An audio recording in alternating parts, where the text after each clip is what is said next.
Hello friends, कैसे हो आप सब। तो फ्रेंड्स, आज की वीडियो के अंदर हम बात करेंगे एक बहुत ही महत्वपूर्ण टॉपिक के बारे में, ईवीएस मैराथन। इससे पहले हमारी ईवीएस की 5 ऐसी मैराथन क्लास हो चुकी हैं। अगर जो लोग नहीं देखे हैं तो वो लोग जाके हमारी इससे पहले 5 क्लास हो चुके हैं, आप सब उसको देख लें। फिर इसके बाद इसको आप लोग देखना।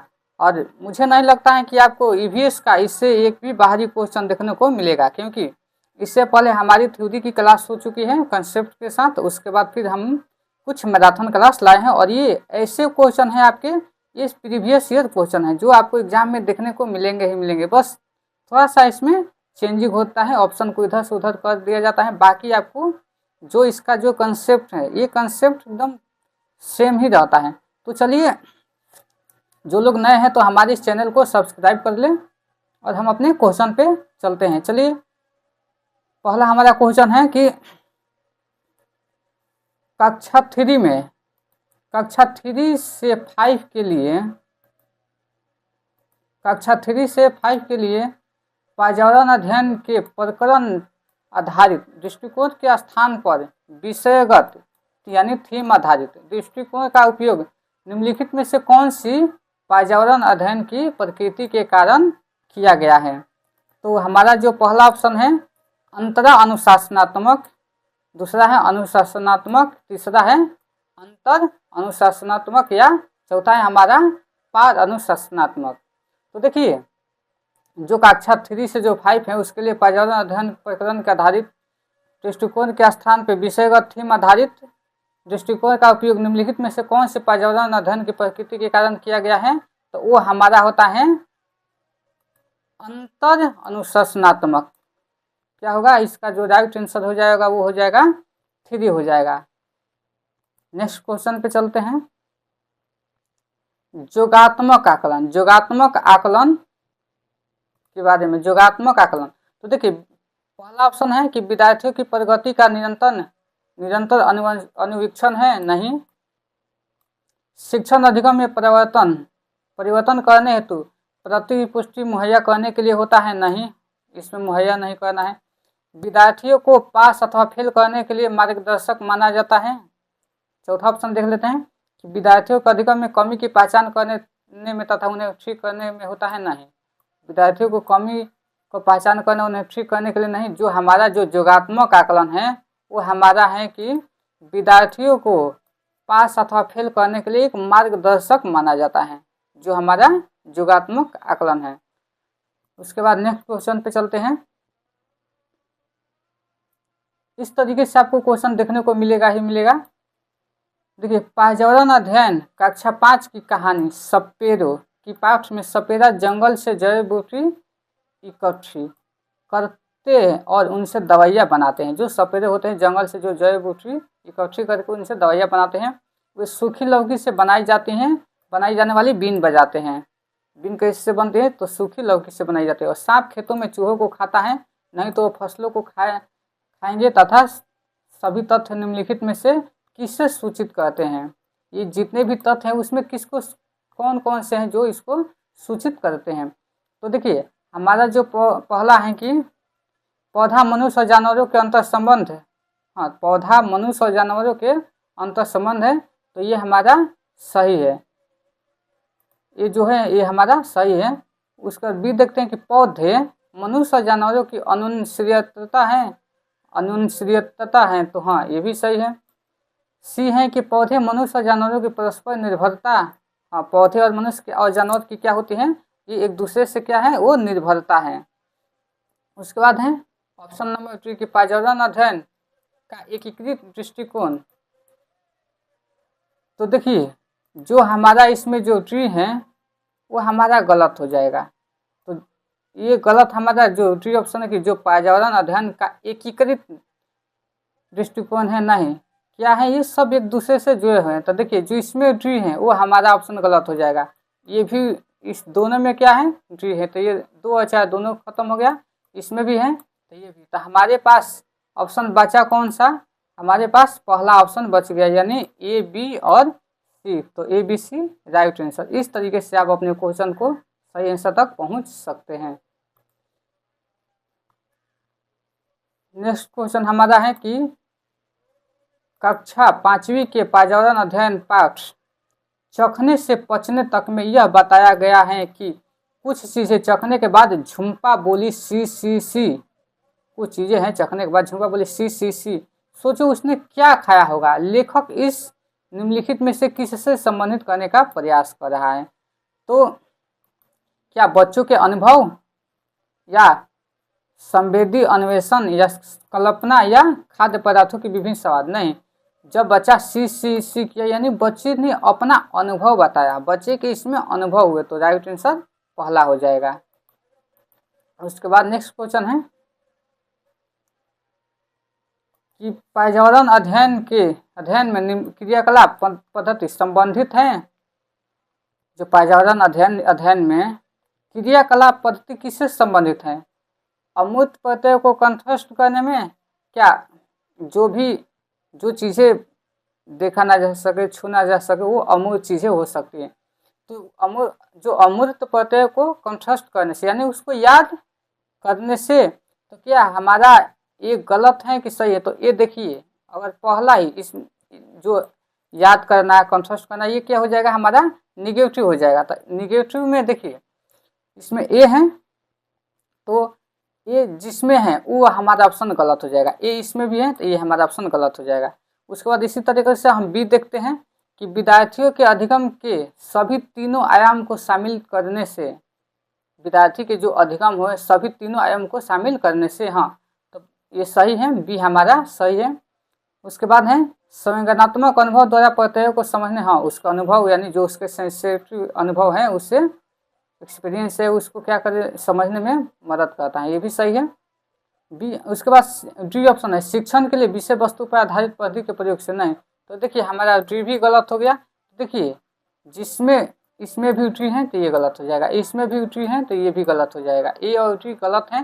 तो जो हमारा राइट आंसर कौन सा बचता है, बी और सी। तो हमारा राइट आंसर ये हो गया। उसके बाद हम नेक्स्ट क्वेश्चन पे चलते हैं। तो देखिए मंजरी के घर बर्तन मांजने वाली उष्मा शनिवार को नहीं आई। मंजरी के घर बर्तन मांजने वाली उषा शनिवार को नहीं आई। दादाजी ने कहा कि इस महीने में तीसरी बार जब उसने बिना बताए छुट्टी ली है, हमें छुट्टी के लिए उसे दिए जाने वाले पैसों में से पैसा काटना पड़ेगा। तो मंजरी को उषा के लिए बुरा लग रहा था। वो अपने परिवार को सहारा देने के लिए काम कर रही थी और स्कूल भी नहीं जाती थी। मंजरी ने दादाजी से कहा कि वे ऐसा ना करे। मंजरी द्वारा निम्नलिखित में से कौन सी पाठ विचारा अपेक्षा प्रदर्शित की जा रही है। तो देखिए नज़दीकी पर्यावरण के बारे में जागरूकता नहीं, नज़दीकी के पर्यावरण में मानव संसाधन के प्रति संवेदनशीलता का विकास, ये भी नहीं। न्याय और मानवीय गरिमा के सम्मान से संबंधित मुद्दा उठाना, हाँ वो क्या करी है, वो न्याय और मानवीय, जो ऑप्शन 3 है ये हमारा राइट आंसर जाएगा। चौथा है कि नज़दीकी परिवेश के साथ नहीं, उसमें भी कौशल विकास नहीं करिए। तो जो इसका राइट आंसर हो जाएगा वो हमारा हो जाएगा 3। और जो लोग नए हैं तो हमारे इस चैनल को सब्सक्राइब कर ले और बहुत जल्द आप लोग को SST की क्लास देखने को मिलेगी। उसके बाद है गोलकुंडा किले का निर्माण किसने किया गया था, यानी जो गोलकुंडा किले का जो निर्माण किसने किया था। तो देखिए ये बहुत बार ये क्वेश्चन आया हुआ है, ये रिपीट क्वेश्चन है, ये बहुत बार आता है, तो इसको आप लोग ध्यान से रखिएगा। हैदर के निजामों द्वारा या मुगलों द्वारा या कुतुबशाही सुल्तानों द्वारा या दिल्ली सल्तनत के शासकों द्वारा। तो जो इसका राइट आंसर है वो है कुतुबशाही सुल्तानों के द्वारा गोलकुंडा किले का निर्माण किया गया था। उसके बाद नेक्स्ट क्वेश्चन है निम्नलिखित में से कौन से पशु वस्तुओं को श्वेत श्याम रंग में देख पाते हैं। कौन सी वस्तुएं जो श्वेत श्याम रंग में देख पाते हैं। तो ये क्वेश्चन है, ये बहुत बार ये भी रिपीट हुआ क्वेश्चन है। तो चमगादड़ है, उल्लू है और कांकड़ा चूहा है। हाँ तो जो इसका राइट आंसर होगा वो पहला ही हो जाएगा। जो चमगादड़, उल्लू और जो कांकड़ा चूहा होता है वो श्वेत श्याम रंग देख पाते हैं। उसके बाद नेक्स्ट क्वेश्चन है पर्यावरण अध्ययन एकीकृत दृष्टिकोण विषयगत उपागम के निम्नलिखित में से किस कारक के कारण प्रस्तुत करता है। तो एक जुड़ी हुई परस्पर संबंधित साझा करने के लिए या बालक के व्यक्तित्व के विकास के लिए। नहीं, बालक के व्यक्तित्व के विकास के लिए, विषय को पारंपरिक सीमाओं से परे जाने के लिए नहीं, उसके पढ़े जाने से नहीं होगा, उसको जानकारी होनी चाहिए। बालक के चिंतन कौशल को प्रदान करने के लिए भी नहीं। तो जो इसका राइट आंसर हो जाएगा वो फर्स्ट हो जाएगा। क्या होगा? एक जुड़ी हुई परस्पर संबंधित समझ के लिए बच्चे को उसकी जो परस्पर है, जो अंडरस्टैंडिंग है, उसको बेहतर हो सके। नेक्स्ट क्वेश्चन पे हम चलते हैं कि प्राथमिक स्तर पर पर्यावरण अध्ययन के अधिगम में सहपाठ्यचर्या गतिविधि के महत्व को किसके द्वारा प्रमाणित किया जाता है? तो खेलकूद प्रतियोगिता का आयोजन करके, या सार्वजनिक बोलचाल भाषा की गतिविधियों को प्रोत्साहित करके, मनोरंजन फिल्म बनाकर, या विद्यार्थियों को विविध प्रकार के व्यवसाय के लिए तैयार करके। तो देखिए, सार्वजनिक बोलचाल यानी भाषण की गतिविधियां को प्रोत्साहित करके, यानी जब बच्चा सार्वजनिक बोलचाल करे, वो समाज से जो बोलचाल भाषण और उस गतिविधि को क्या करे, उसको प्रोत्साहित करे, यानी उसको बढ़ावा देना चाहिए। तो ये दो इसका राइट आंसर है। इस तरीके से हम नेक्स्ट क्वेश्चन पे चलते हैं। आनंद की मम्मी उसके घर के मंदिर में भगवान के सामने प्लेट में प्रसाद में तुलसी पत्ता रखकर चढ़ाती है। जो आनंद की मम्मी है वो भगवान के मंदिर में क्या करती है? प्लेट में तुलसी पत्ता और प्रसाद चढ़ाती हैं। और इस कक्षा में अध्यापक को बताता है कि अध्यापक इस अनुभव का प्रयोग पौधे के अध्ययन के समग्र एकीकृत वैज्ञानिक एवं सामाजिक दृष्टिकोण से विकसित करने के लिए सोचते हैं। इस उद्देश्य की प्राप्ति हेतु निम्नलिखित में से कौन सी अधिगम अनुभव प्रभावी होगा? तो चलिए देखते हैं। विद्यार्थियों को तुलसी पत्ता के औषधीय गुण तथा उन त्योहारों के बारे में बताएंगे जिससे तुलसी पौधा संबंधित है, जैसे तुलसी विवाह। या दूसरा है कि विद्यार्थियों से समूह परियोजनाओं में कार्य कर विभिन्न पौधे की पत्तियों को अन्वेषण करके उनके सामाजिक एवं वैज्ञानिक महत्व को खोजने को कहें। देखिए, जहाँ पे अन्वेषण है, खोज है, सामाजिक वैज्ञानिक महत्व खोजने को, इसमें बहुत सारा देखने को मिल सकता है। उसके बाद तीसरा ऑप्शन है कि पत्ते तथा उनके सामाजिक एवं वैज्ञानिक प्रस्तुत को करने हेतु वीडियो या प्रस्तुतिकरण, या विद्यार्थियों को बगीचे में क्षेत्र भ्रमण करने के लिए ले जाए और विभिन्न पत्तियों के उपयोग पर चर्चा करे। ये भी सही है कि बच्चे को विभिन्न ले जाए, लेकिन हमारा इंस्टीट्यूट क्या कहता है, इसमें से सबसे बेहतर कौन सा ऑप्शन होगा? तो देखिए, सबसे दूसरा जो ऑप्शन है कि इसमें कहना है कि विद्यार्थियों से समूह परियोजना में कार्य कर विभिन्न पौधों की पत्तियों का अन्वेषण करके, यानी वो जो बच्चे पत्तियों का जब खोज करेंगे, उसको अन्वेषण करेंगे, उनके सामाजिक एवं वैज्ञानिक महत्व को खोजने को कहेंगे, तो उसमें ज़्यादा एक्टिव होंगे, उसके ज़्यादा अनुभव प्रभावी होंगे। तो राइट आंसर 2 हो जाएगा। उसके बाद है नेक्स्ट क्वेश्चन है, कक्षा तीसरी के विद्यार्थी तरंजीत अपने शिक्षक से पूछते हैं कि ड्यूटी की दादी मूछ क्यों है जबकि मम्मी के नहीं? मम्मी सिर पर बिंदी क्यों लगाती है, हाथ में चूड़ी क्यों पहनती है, जबकि ड्यूटी ऐसा नहीं करते? वह द्वितीय लैंगिक लक्षण एवं जेंडर की बात करें। इसका जवाब देने का सही तरीका क्या होगा? तो देखिए, कोई ड्यूटी जो है वो मान लीजिए वो पुरुष है या उस लड़की के पिता हैं, तो देखिए क्या यह उम्र तरह के जटिल विषय पे बात करने का कि नहीं है? ये नहीं है ऑप्शन। विद्यार्थियों को विभिन्न जानवरों नर व मादा अलग कैसे दिखते हैं, वो घर पर नर व मादा जो विभिन्न भूमिकाओं पर परियोजना दे, या द्वितीय लक्षण जेंडर भूमिकाओं पर वीडियो प्रस्तुत करे। नहीं, उसको वीडियो नहीं दिखाना है। उसके बाद है विद्यार्थियों को समझाना कि जेंडर एक सामाजिक निर्मित लैंगिक जैविकीय अवधारणा है। नहीं, वो तीसरी की बची है, क्लास तीसरी की बची है, तो हम उसको क्या करेंगे कि वो ऑप्शन 2 है कि विद्यार्थियों को विभिन्न नर एवं मादा अलग कैसे दिखते हैं और घर पे नर एवं मादा जो जेंडर की भूमिका पर परियोजना दे। तो राइट आंसर 2 हो जाएगा। उसके बाद नेक्स्ट क्वेश्चन हमारा है कि प्राथमिक स्तर के बच्चों को भोजन का थीम पढ़ाने के लिए यात्रा भ्रमण का उपयोग किया जा सकता है, क्योंकि यह उन्हें खाद्य पदार्थों को उगाने के विभिन्न विधियों का अवलोकन करने के लिए प्रोत्साहित करता है।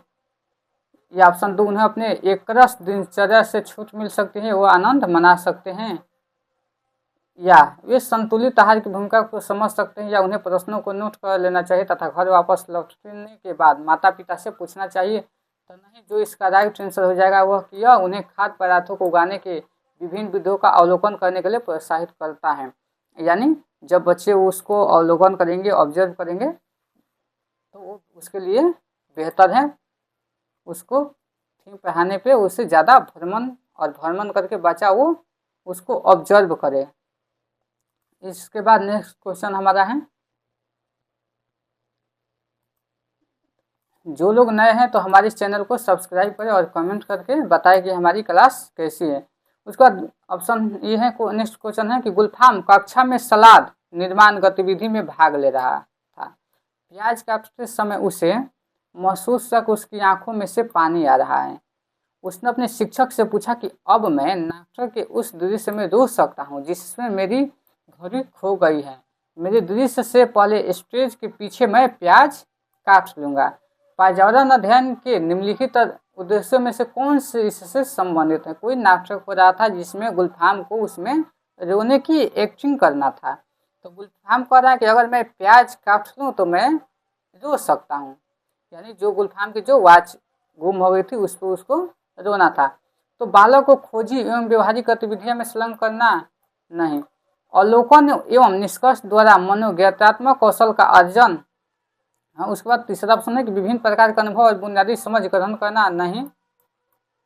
चौथा ऑप्शन है कि नजदीकी परिवेश में मानवीय संसाधन के प्रति संवेदनशील नहीं, वो संवेदनशील विकसित नहीं कर रहा है। वो क्या कर रहा है? बालक क्या कर रहा है? बालक अवलोकन एवं निष्कर्ष द्वारा वो क्या कर रहा है कि वो अवलोकन करके निष्कर्ष निकाला और मनोगत्यात्मक कौशलों का वो अर्जन किया। तो राइट आंसर इसका दूसरा हो जाएगा। उसके बाद हमारा नेक्स्ट क्वेश्चन है कि गतिका ने उसके पापा से पूछा, आप दादी को माँ क्यों कहते हैं? क्या बोली कि आप दादी को माँ क्यों कहते हैं, जबकि पड़ोसी को आंटी उन्हें आंटी कहती है। यानी रिक्शे वाले ने उन्हें मौसी कहता है, रिक्शे वाला उन्हें मौसी कहता है, जबकि सब्जी वाला उन्हें ताई कहता है। क्या वो एक ही व्यक्ति नहीं है? क्या वो एक ही व्यक्ति नहीं है? तो उसके पापा क्या बोले? गतिका के पापा जो शिक्षक हैं, गतिका के पापा क्या हैं? वो शिक्षक हैं। यह सोचते हैं कि यह उप विषय संबंध पढ़ाने हेतु उपयुक्त सवाल हैं। निम्नलिखित में से प्राथमिक स्तर पर पर्यावरण अध्ययन पढ़ाने का कौन सा उद्देश्य संबंधित है? तो क्या वो सामाजिक एवं सांस्कृतिक पर्यावरण के बीच संबंधों की समझ नहीं। दूसरा ऑप्शन है कि जीवत अनुभव और जीवन के सामाजिक पक्ष से उपजी समझ का विकास नहीं। तीसरा ऑप्शन है बालक को जिज्ञासु बनाना नहीं। चौथा ऑप्शन है कि प्राकृतिक पर्यावरण जिसमें लोग शामिल हो संबंध में बालक की जिज्ञासा का पोषण। हाँ, तो जिसमें लोग शामिल हो और बच्चे की जो जिज्ञासा का पोषण हो रहा है, यानी बच्चे को जो जिज्ञासा है उसको मिल रहा है, उसको न्यूट्रिशन मिला है कि लोग हैं, ये लोग इनका ये लगते हैं वो रिलेशन, तो वो पर्यावरण में वो संबंध के लिए बच्चे के लिए जिज्ञासा का विषय था। नेक्स्ट क्वेश्चन हमारा है, रेहान लगातार छींके जा रहा था। अम्मा ने उसके लिए हल्दी, शहद, अजवाइन, नींबू, अदरक, काली मिर्च और तुलसी पौधे का उपयोग कर काढ़ा बनाया। अगले दिन वह स्वस्थ महसूस कर रहा था। वह स्कूल गया। उसने अम्मा से उसने काढ़ा बनाना सिखाने के लिए कहा कि आप जो काढ़ा बनाइए हमको सिखा दीजिए। तो इस गतिविधि में कौन सी उद्देश्य शामिल है? समझना, निर्माण करना। क्या वो समझा इसे, निर्माण किया, या प्रयोग किया, या याद किया? तो देखिए, याद करना तो गलत है। अब देखिए, आपको इस क्वेश्चन आपको कैसे समय बचाएगा, किस तरीके से?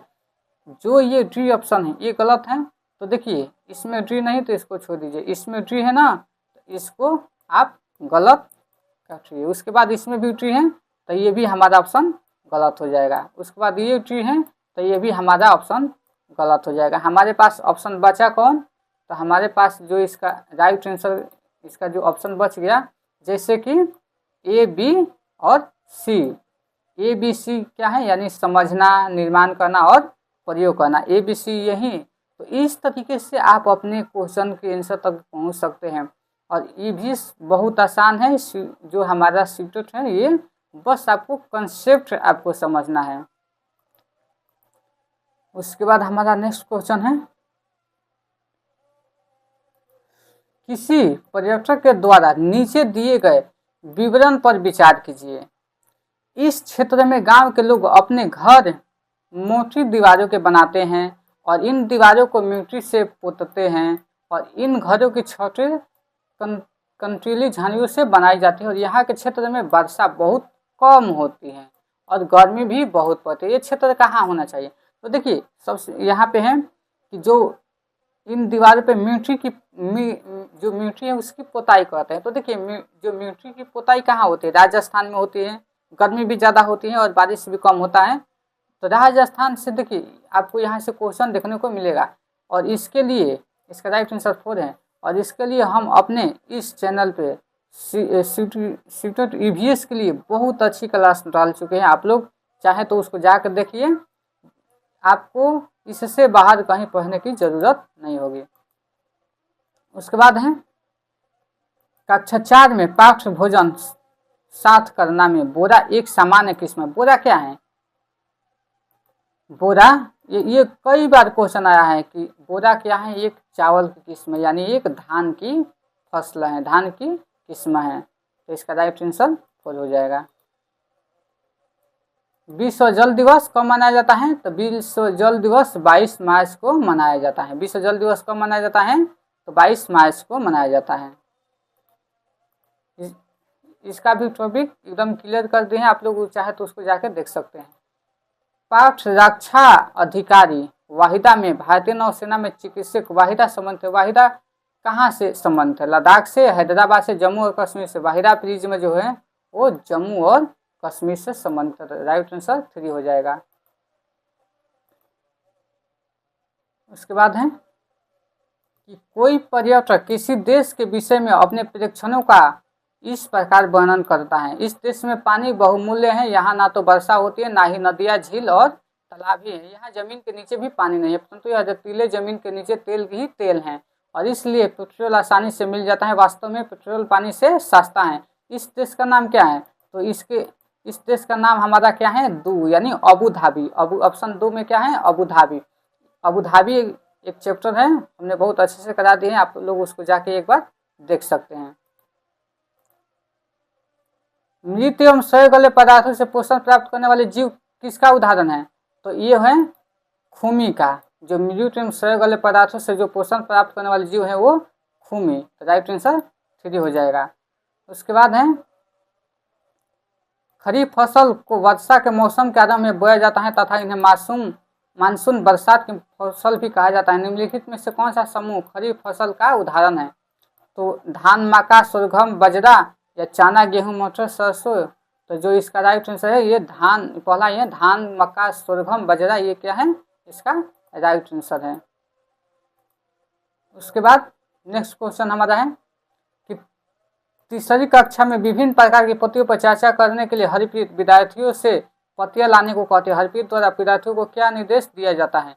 पौधे से पत्तियां तोड़ कर लाए, पौधे से गिरी हुई पत्तियां लाए, पौधे को पत्तियां का चित्र बना कर लाए, कागज पर पत्तियां काट कर लाए। नहीं, हमें बच्चे से कहना होगा कि पौधों से गिरी हुई पत्तियां लाए। इसके लिए बच्चा सेंसिटिव रहेगा पेड़ पौधों के प्रति, उसको तोड़ ना सके। पर्यावरण अध्ययन की कक्षा में 5वीं में सजिया एक मोमबत्ती जलाती है, उस पर ग्लास ढक देती है, मोमबत्ती बुझ जाती है। वो अपने विद्यार्थियों से पूछती हैं कि मोमबत्ती क्यों बुझ गई? सुजाता जवाब देती हैं कि बंद जगह में वायु की अनुपस्थिति में दम घुटने से मोमबत्ती बुझ गई, जैसे बंद कमरे में हमारा दम घुट जाता है। साजिया को क्या करना चाहिए? उससे बताए कि मोमबत्ती जीवित नहीं है इसलिए उसका दम नहीं घुट सकता। नहीं, अन्य विद्यार्थियों से इसे संभावना पर उनकी प्रतिक्रिया पूछे। या तीसरा है विद्यार्थियों से पूछे कि हम जीवित रहने के लिए किसकी जरूरत है जिसमें हमारा दम नहीं घुटे। तो इसका जो राइट आंसर है वो हमारा दूसरा है कि बच्चे एक दूसरे से प्रतिक्रिया पूछेंगे तो उससे ज़्यादा उनको नॉलेज होगी। तो राइट आंसर 2 हो जाएगा। उसके बाद है नेक्स्ट क्वेश्चन हमारा है कि पर्यावरण स्तर पर पर्यावरण अध्ययन के शिक्षण को केंद्रित होना चाहिए किस पे? पर्यावरण अध्ययन की परिभाषाओं तथा पद्धतियों को याद करने में। नहीं, याद है तो गलत हो जाएगा। पर्यावरण अध्ययन के आकलन परीक्षण में सफलता प्राप्त करने के लिए। नहीं, सफलता नहीं प्राप्त करना है। छात्रों को विज्ञान के उच्च क्षेत्र में नहीं, उच्च क्षेत्र के लिए नहीं तैयार करना है। विद्यार्थियों को अवलोकनात्मक एवं सृजनात्मक कौशल का विकास करना है। ये जो राइट आंसर हमारा हो जाएगा 4 हो जाएगा। उसके बाद हमारा नेक्स्ट क्वेश्चन है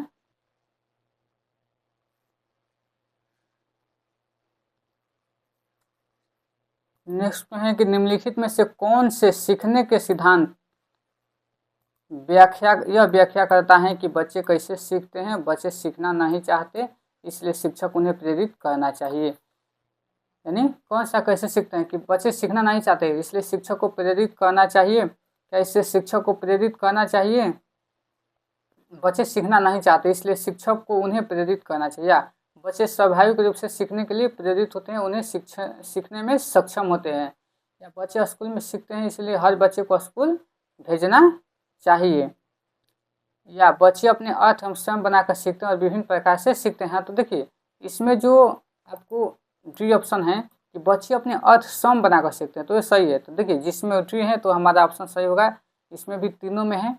उसके बाद है कि बच्चे स्वाभाविक रूप से सीखते हैं, ये ऑप्शन बेहतर है। तो जिसमें बी और डी है वो हमारा राइट आंसर हो जाएगा। बी और डी किस में है, वो हमारे ऑप्शन नंबर 3 में है, तो 3 इसका राइट आंसर हो जाएगा। उसके बाद है प्राथमिक स्तर पर विज्ञान एवं सामाजिक अध्ययन जैसे विषय का स्थान पर पर्यावरण अध्ययन जैसे विषय क्यों प्रस्तुत किया गया। बच्चों में पर्यावरण जागरूकता के लिए, बच्चों में पर्यावरण के प्रति जागरूकता विकसित करना जरूरी है, या बच्चे पर्यावरण को विधियों में सीखने में महत्वपूर्ण भूमिका रखता है, या पर्यावरण अध्ययन एक एकीकृत विषय जो विज्ञान एवं सामाजिक अध्ययन से अंतर्दृष्टि प्राप्त करता है। या ऑप्शन जो डी है कि पर्यावरण अध्ययन विषय में उस पर्यावरण को समग्र विकसित करता है जिसमें वो रहते हैं। तो जो इसका राइट आंसर रहता है, यानी ए बी सी है, बी सी डी है, ए सी और डी। तो देखिए ऑप्शन को अच्छा से देखिए, पर्यावरण के प्रति बच्चों में जो पर्यावरण के प्रति जागरूकता विकसित करना जरूरी है, तो ये कोई अभी जरूरी नहीं है। तो ये ऑप्शन हमारा जो है पहला गलत हो जाएगा। तो एक गलत है, तो देखिए जैसे हमारा अगर ए गलत है, एक आप ऐसे क्वेश्चन में आप एक ऑप्शन गलत चूज कर लीजिए और उससे आपको बहुत हेल्प मिलेगा। तो जब ए गलत हो जाएगा तो देखिए इसमें भी ए है तो ये भी गलत हो जाएगा, इसमें भी ये है तो ये भी गलत हो जाएगा, 4 में भी ये है तो ये भी गलत हो जाएगा। तो आपके पास बचा क्या, तो ऑप्शन नंबर 2 यानी बी सी और डी इसका राइट आंसर। उसके बाद हमारा नेक्स्ट क्वेश्चन है कि प्राथमिक स्तर पर पर्यावरण अध्ययन के विषय के रूप में एकीकृत है, इसका अर्थ क्या होता है। तो विज्ञान, सामाजिक विज्ञान तथा पर्यावरण शिक्षा के क्षेत्र का एकीकरण। हाँ, तो इसका पहला ही हमें आंसर मिल गया, इसका पहला ही राइट आंसर है। उसके बाद हमारा नेक्स्ट क्वेश्चन है पर्यावरण अध्ययन के किन 3 पर्यावरण अध्ययन सीखने के सिद्धांत पर आधारित हैं। तो पर्यावरण के रूप में सीखना, या पर्यावरण के बारे में सीखना, पर्यावरण के माध्यम से सीखना, या पर्यावरण के लिए सीखना। तो जो इसका राइट आंसर है वो पर्यावरण के बारे में सीखना, बी है, पर्यावरण के अध्ययन से सीखना। तो इसमें भी देखिए जो ए है, ये इसमें भी गलत दे दिया है, पहले ये गलत है। जिसमें ए है वो हमारा ऑप्शन क्या हो जाएगा, वो हमारा गलत हो जाएगा। तो हमारे पास बचा कौन सा, बी सी और डी। तो राइट आंसर हमारा इसका 2 हो गया। उसके बाद नेक्स्ट क्वेश्चन पे चलते हैं कि शरद विद्यार्थियों को वस्तुएं जो हम बनाते हैं और करते हैं पहनने के लिए उनके घर पर उपलब्ध वस्तुओं के खाली पैकेट लाने को कहता है, और कुछ बच्चे सिगरेट और गुटखे के पैकेट लाते हैं। शरद को क्या करना चाहिए। शरद क्या कराएं कि शरद विद्यार्थियों को प्रस्तुत वस्तुएं जो हम बनाते हैं और कहते हैं पढ़ाने के लिए उनके घर पर उपलब्ध वस्तुओं को खाली पैकेट लाने को कहता है। तो कुछ बच्चे क्या करते हैं, सिगरेट लाते हैं यानी, और कुछ गुटखे के पैकेट। तो इसमें क्या करना चाहिए, क्या चर्चा करनी चाहिए कि सिगरेट और गुटखा कैसे बनता है। क्या इस पर चर्चा करनी चाहिए कि सिगरेट और गुटखा कैसे बनता है, या विद्यार्थियों से कहना चाहिए कि सिगरेट पीना और गुटखा खाना बुरी आदत है। क्या विद्यार्थियों से ये कहा जा सकता है कि सिगरेट पीना क्या है और गुटखा खाना ये बुरी आदत है। और उसके बाद सिगरेट और गुटखा सेवन से होने वाले स्वास्थ्य नुकसान के बारे में बताना चाहिए। हाँ, तो आप उसको बताइए। तो ये जो सी है, एक सी आपको सही मिल रहा है। उसके बाद शीघ्र। उसके बाद चौथा है कि विद्यार्थियों को यह कहना चाहिए कि स्कूल में ऐसी वस्तु नहीं लानी चाहिए, नहीं, ये नहीं करना है। तो देखिए सी है और एक आपका ए है कि चाचा कहने चाहिए कि सिगरेट और गुटखा कैसे बनता है। तो ए और सी हमारा राइट आंसर है। तो ए और सी किस में है? ये ऑप्शन नंबर 2 में है। तो इसका राइट आंसर 2 हुआ। उसके बाद हमारा नेक्स्ट क्वेश्चन है कि मल्टीमीडिया के प्रयोग द्वारा पर्यावरण अध्ययन में किस प्रत्यय को पढ़ाना शिक्षण में सहायक होता है?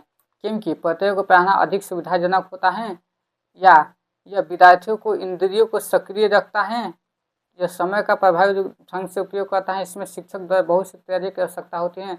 नहीं, इसका जो राइट आंसर है वो 2 है कि यह केवल बी, यानी यह विद्यार्थी की इंद्रियों को सक्रिय रखता है। उसके बाद हमारा नेक्स्ट क्वेश्चन है पर्यावरण अध्ययन की विषय वस्तु को प्रकरण शिक्षक का स्थान पर थीम में क्यों संगठित किया गया? विद्यार्थियों को पाठ्यचर्या का भार कम करने में, इस भार कम करने में नहीं, तो ये गलत है। तो देखिए ये गलत है, तो ए इसमें भी है और ए इसमें भी है। एक बी है कि संयुक्त और परस्पर अंतर संबंधी समझ विकसित करने के लिए, ये सही है। सी है कि अध्यापकों को पाठ्यचर्या पर भार कम करने के लिए। तो देखिए जिसमें ए और सी है वो गलत हो जाएगा। इसमें भी दोनों में है, सी एक आ गया तो ये दोनों गलत हो गया। हमारे पास बचा कौन सा ऑप्शन? तो बचा है 3, बी और डी। तो बी हमारा राइट आंसर हो जाएगा। 3 हमारा यानी बी और डी राइट आंसर हो जाएगा। तो इस तरीके से आप अपने क्वेश्चन को बहुत कम समय में और अपना समय बचा सकते हैं और सही आंसर तक पहुंचा जा सकता है। आप अपने दिमाग का ज़्यादा इस्तेमाल कीजिए। आप क्वेश्चन को देखिए कि कौन सा हमारा गलत है, तो ये ऑप्शन नहीं होगा, एक सही है। यानी आप 1 से 2 को अगर जान जाते हैं कि ये दोनों सही हैं या गलत हैं, तो आप अपने क्वेश्चन पे और अपने स्टूडेंट को दोनों ये क्रैक कर सकते हैं। और यही तरीका मैं भी अपनाया। तब तक से आप लोग को मैं ये बता रहा हूँ कि कैसे सही आंसर तक पहुँचा जा सकता है। तो अगर हमारी वीडियो अच्छी लगे हो तो आप लोग हमारे चैनल को सब्सक्राइब करें।